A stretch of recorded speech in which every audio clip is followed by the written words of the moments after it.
Okay guys, got Squire kite marked cylinder there, as you can tell. Works nicely.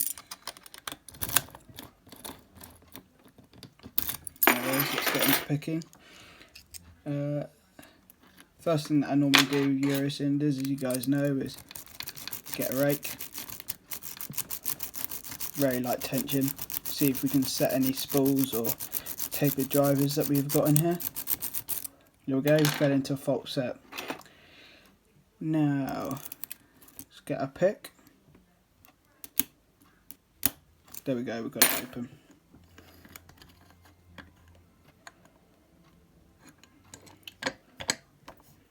Get that out of the way. You can tell we've got it open.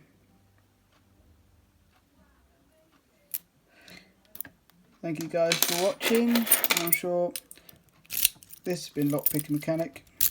Goodbye.